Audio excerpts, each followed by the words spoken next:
Last season, we completed England, and it means the only trophies left for us to achieve in this save is the Italian Serie A and the Coppa Italia Cup. And in a fortunate turn of events, Juventus have offered me their first team manager's job with a £143 million budget, and I was willing to accept. So we are here finally in Italy at one of the big clubs, Juventus. Really looking forward to getting my teeth stuck into this team. I think it's an opportunity for us to win Serie A and the Coppa Italia. We've got 3 seasons left of Glory Hunter to do it, but I can only stay at Juventus 2 seasons. So if we don't achieve it at Juventus, then got to find another Italian club for the last season of the save to try and win whatever we don't win.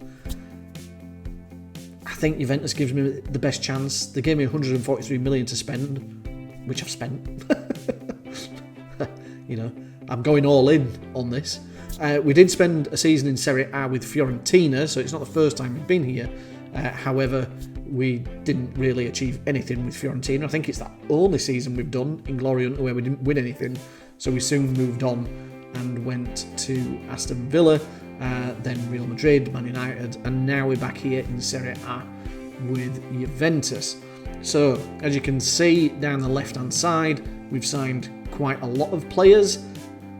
It's not a great team. I think they finished 5th in Serie A last season, but I do think they've got some players that can certainly help us achieve what we want to do, and they already had quite a strong contingent of Italian players, which was good. But I brought in some players that I like and who I've had before, and one of them is Antonuau, or however you pronounce it, from Ajax, 34 million. I brought him in. And then the others, Lamine Yamal, you can see at the bottom there, was the most expensive, 111 million. I've not had him in this save, and I had the money to go buy him, so I went and bought him. I think he'll be a great addition to this team. I will show you the squad in a minute, but on the right hand side you can see there all the players that will let go as well. Nobody really familiar. I don't think that you'll see. We're getting to the stage now where most of the players are new gens. So this is the squad. I will sort it by average rating. So as you can see, we've got a couple of Italians there at the top. Midfielders, although Grandoni is playing as a striker, is very, very good. I'll show you in a minute. We've got Fortini, who's Italian, on the right hand side. He's very, very good. Magni, who can play on the left, again, very, very good. Coyote's here. If you remember, we sold him while we were at Real Madrid. He's playing right back. Scalvini's here, who's probably one of the best Italian centre-backs on the game. Udogi, one of the best Italian left-backs on the game. So we've got 3 out of the back 4 there. That's pretty good. We brought Lamine Yamal in. You'll see at the bottom of your screen, Rooney Barges here. We sold him to Juventus whilst he was with us at Real Madrid. Goalkeeper we've signed is Cyprian Musa. He's a goalkeeper that I've been looking at for a long time, and he's actually decreased in value. He looks okay, and he was a really, really good goalkeeper. I'm not quite sure what's happened to him. We'll have a look in a second. But I did sign him. Bacchetti, I think I had him at Fiorentina as a centre-back. And Laperto is a striker that we've signed as a bit of a backup from Inter Milan. Ramis Schoenberg there is a DM.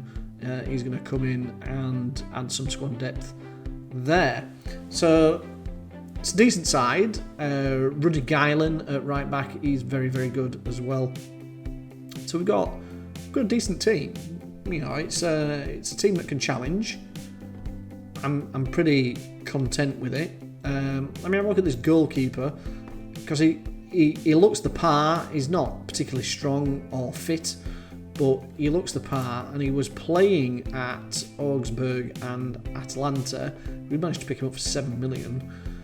But he was somebody that he's been on my shortlist all this time. You know, when you see young players and you think, I'll just add him to my shortlist and see how he gets on and how he develops, and somebody that I might be able to sign in the future.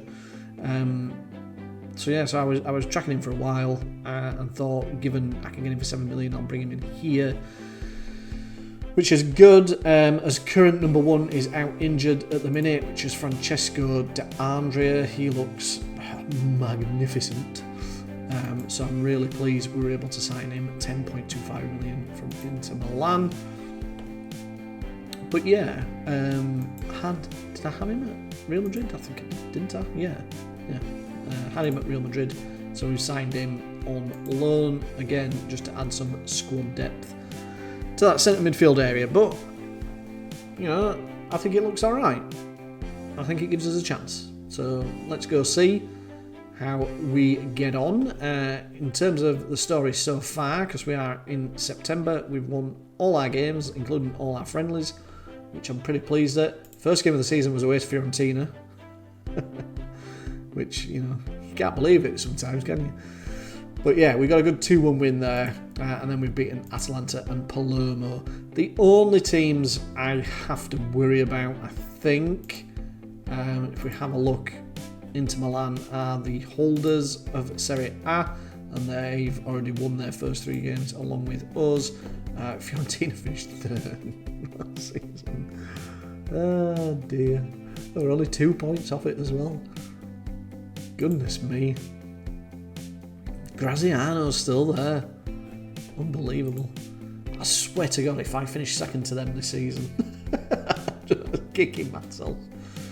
I'm not really worried about them. I think Inter and AC Milan are the 2 teams I have to worry about. Roma and Napoli and Lazio, I think we should be better than. I'm confident we'll finish in the top 3. I'm confident we'll challenge these 2. Inter Milan is going to be the toughest, I think, but yeah, I think let's see how we get on. I'm content we'll finish this with Juventus. I think, the Coppa Italia is always one of them. It depends who you get drawn against, but similar to the FA Cup and the Coppa del Rey and what have you. But we're one of the best teams in the league. We should be able to win these 2 trophies in these last 2 seasons. But let's see how we get on, and I'll show you some highlights. We followed up our first 3 wins of the season with a fantastic 5-1 win at home against Napoli. However, we dropped our first 2 points when we travelled away to Salernitana. But with a 3-0 home win against Parma, I thought we were back on track, only to drop 2 more points on the road, this time at Frosinone. But another 5-1 home win, this time against Roma, set us up nicely for our first trip of the season to Milan, and Grandoni got us off to the best of starts within 7 minutes with a fine strike from the edge of the box. And the big centre forward got his second of the game with a fine header from a corner, making it 2-0. Inter did pull one back on the hour with Quintilla, but we held out, getting a really impressive 2-1 win at the champions. And with confidence high, we scored 18 goals in our next 3 games without conceding. A tricky trip to Udinese followed, however we went in 1-0 up at the break after Fontana slotted home from close range. But we lost our concentration towards the end of the game and gifted Udinese an equaliser with some poor defending. And would you believe it, in stoppage time we did exactly the same thing again. A poor pass and some complacency gifted Udinese their second goal, and it was our first defeat of the season.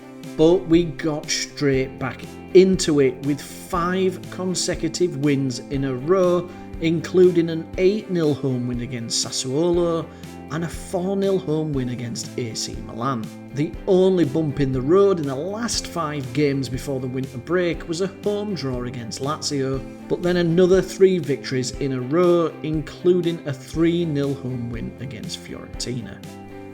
Okay, we're on the 2nd of February. It's very tight. There's just 4 points in it between 1st and 3rd. 5 points in it if you include 4th place. However, we are a point clear. We've drawn 3, lost 1, won 18. So I'm happy. Coppa Italia we're still in, which I'll show you in a minute. But January transfer window is just closed, so I just want to go through that first. I wanted to show you this because always kind of shows you his position when we're looking at the squad page and what have you. So I'm showing you this first, that we are top of the table. We've scored a hell of a lot of goals, 77 goals and only conceded 14, which is pretty impressive in comparison to the other teams in this league. So this is a squad sorted by average rating. Grandoni has got 28 and 26. Absolutely fabulous striker. Really, really good. He's doing really well for us. Lucas Ferrari. What a player this lad is. 20 goal contributions in 27 coming in off that left. I always think it's very important for the formation that I've got a very good striker and a very good left inside forward, and that's kind of been the success that I've had at whatever club I've been at, that I've had strong players in those two positions. And with this team I've got Grandoni and Ferrari, and they are just on fire. Now don't get me wrong, Fortini on the right has been just as good in this team. He's been brilliant as well. If you look at that, 26 goal contributions in 27 games in the Italian league is good. And then we look at the rest of the players. Udogi's been fabulous for us, and as a Spurs fan, really pleased to see him doing well here. Lamine Yamal has done all right when he's played. I know we spent a lot of money on him, and he's kind of keeping Bargy out of the game. Bargy's only had 2 sub-appearances. That is it. He has been injured, to be fair, but when he has been available, Yamal has been keeping him out, as well as Fortini. He's just not getting a sniff. He's not getting a sniff, the poor lad. And he's an exceptional player.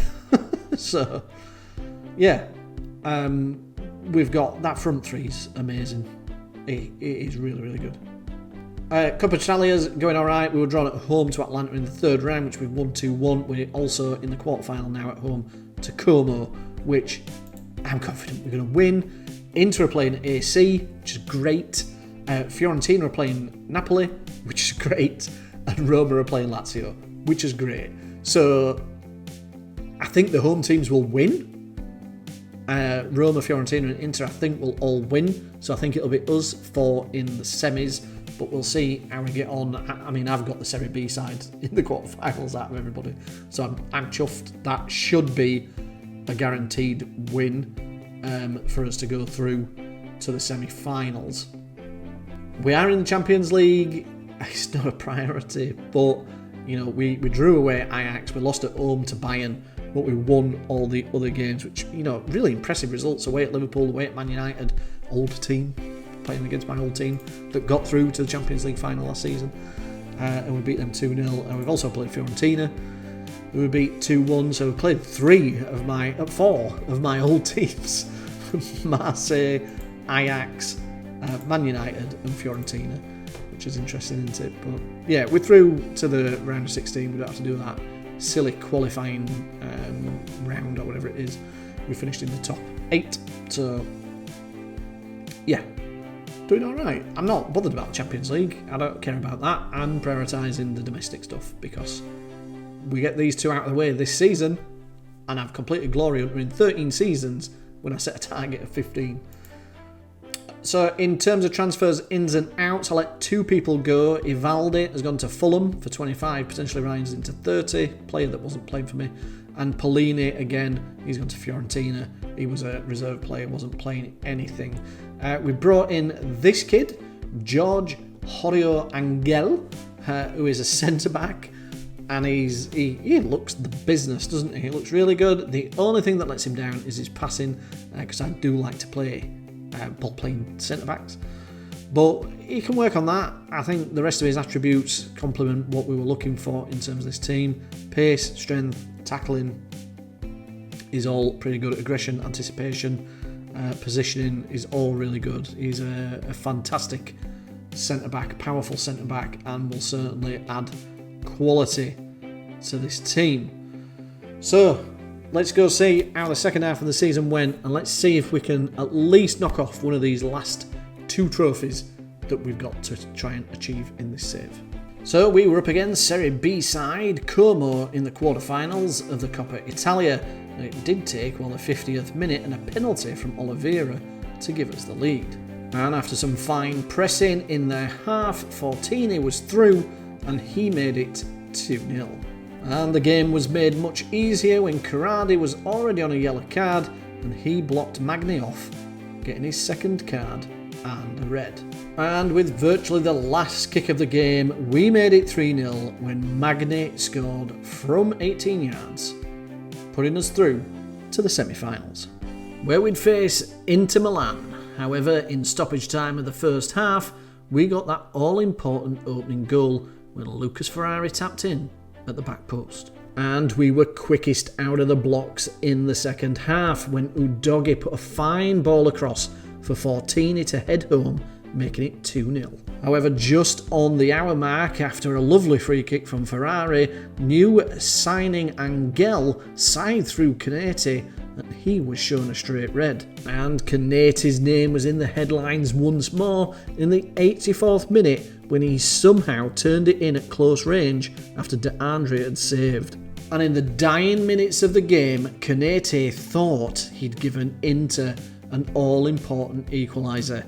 However, the referee consulted with VAR and the goal was chalked off for offside. It meant we'd won the first leg 2-1 and now Inter had to travel to Turin to try and overturn this scoreline. But we held out and won 3-1, making it through to the Coppa Italia final, where we'd play against AS Roma, who were in 6th position of Serie A and managed by Carlos Tevez. February was a fantastic month for us in the league, winning all 4 games without conceding a goal. And at the start of March, we travelled to Rome, where we were playing our Coppa Italia finalists. Oliveira, though, kicked off the scoring just after half-time. Just 6 minutes later, though, Roma got back on the score sheet when one of my old players, Toclamate, made it 1-1. And it was soon 2-1 to the Romans when Wu scored a header at the back post. It might have taken well the 86th minute though, but we found that all-important goal, Grandoni making it 2-2. And would you believe it, in stoppage time we somehow snatched all 3 points when Saya struck home, making it 3-2. And now it was Inter's turn to travel to us in the league, and we managed to claim all 3 points with the single goal of the game coming in the 33rd minute from Grandoni.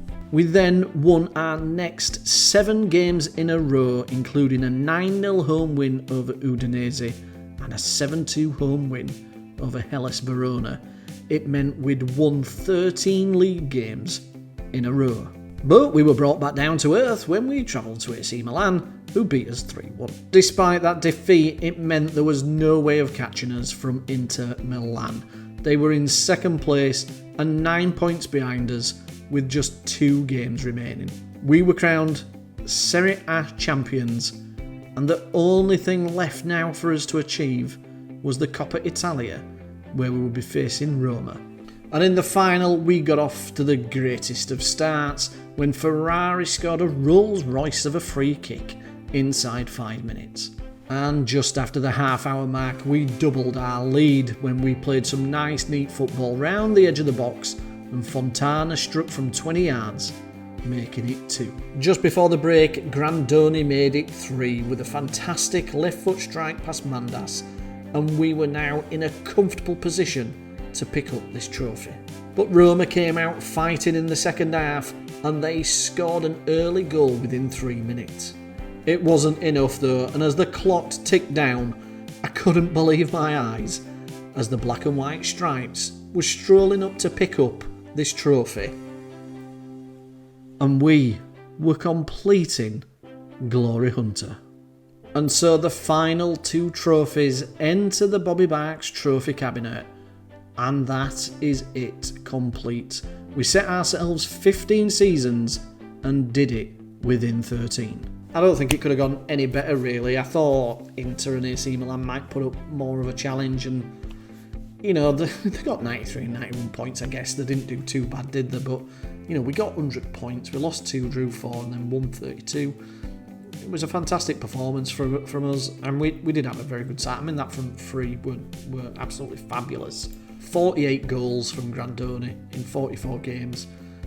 24 goals and 22 assists. 16 goals and 23 assists. These 3 were just... And when you think I've got Rooney Bargi and Lamine Yamal as backups, It's just extraordinary. He was an absolute find. Free kick taking 20. He was an absolute find. Ajax had got him after I'd left Ajax. I didn't sign him for Ajax. They got him from Standard Liège, and I saw him out there and was like, I'm going to bring this kid to Juventus, and I kind of was bringing him as a bit of a backup to Lamine Yamal, but he's far better. Just overtook him. To say I spent 111 million on him, and he did all right. 21 goal contributions in 26. Wasn't like he was terrible for us. Rooney Badgie only had that one start. Poor kid. Just remember how good he was for us at Dortmund in those first 2 seasons. But yeah, really over the moon. I mean, just one season in 13 when we didn't win anything, which was the season with Fiorentina. Where did they finish this season, by the way? They finished 6th, so they didn't do too bad. Went from strength to strength after I left. I set them up for glory, clearly. But yeah, that, I guess, is it. And I just want to show you this kid because, his hair's amazing. And he's 6'7", and just look at them physicals, and heading 20 as well. It was just absolutely unbelievable, and he's come up through the Juventus youths, and he was banging them in before I got here. 8 in 13 last season, 21 in 33 his first real, 7 in 9. That was his first. That was kind of his breakthrough year. 21 in 33, 8 in 13, and then when I've come and played him in the formation that I play, 37 in 31. Unbelievable. We went out to Man City in the quarterfinals. Did Real Madrid win it? They knocked Tottenham out as a Real Madrid-Man City final. It's not been played yet. It's not been played yet, so I don't know. You'll never know. You'll never know whether Real Madrid went on and won everything. So, but that is it. I really appreciate everyone that's followed this series. It does mean a lot to me. Glory Hunter is something that I've always wanted to do, but I did want to put those caveats in. Whenever I see other YouTubers whenever I see other Football Manager content creators doing Glory Hunters, it never seems much of a challenge. They have the 5 leagues and they pick all the best teams to play. And I just thought, setting that, 15 seasons, can only stay at a club 2 seasons, can't manage some of these big clubs. I know I've managed big clubs, Juventus and Real Madrid, been 2, but I purposely didn't go to Bayern Munich, I purposely didn't go to Paris Saint-Germain, I purposely didn't go to Manchester City, 3 teams that just dominate their own individual leagues. I think, one of the reasons I didn't do that with Real Madrid really is because Barcelona can compete with them. It does kind of swap a little bit, and to a certain extent Atletico Madrid can as well. Whereas, and I know Leverkusen have just won the Bundesliga last season, but in general Bayern Munich win it. And Manchester City have obviously won 4 seasons in a row in England in the Premier League, so that was one of the reasons I didn't want to go there. And obviously I've managed other big clubs like Ajax, Sporting Lisbon, but I always think that they've got competition that's not a given that they're going to go win the league like the others that I said I wouldn't manage. But yeah, it's been an interesting run. I've really enjoyed it, and I hope you've enjoyed following it. I have got one more series that I'm going to do before FM25 comes out. I'm not going to do any videos about FM25 as I'm recording this. We've had some information released about it with a roadmap and a release date and a price and the fact that you can pre-order it and what have you. But I'm not going to do anything on that until it actually comes out. But I've got one more series that I want to show you, which I'm really excited about, which is a bigger challenge than this. It's the biggest challenge I think anyone can do in Football Manager, and I have played it. I've played it all out, and I will share some videos with you about that before FM25 comes out. But for Glory Hunter, that is it. Really enjoyed it. Thank you very much, and I will see you all in the next one. Bye for now.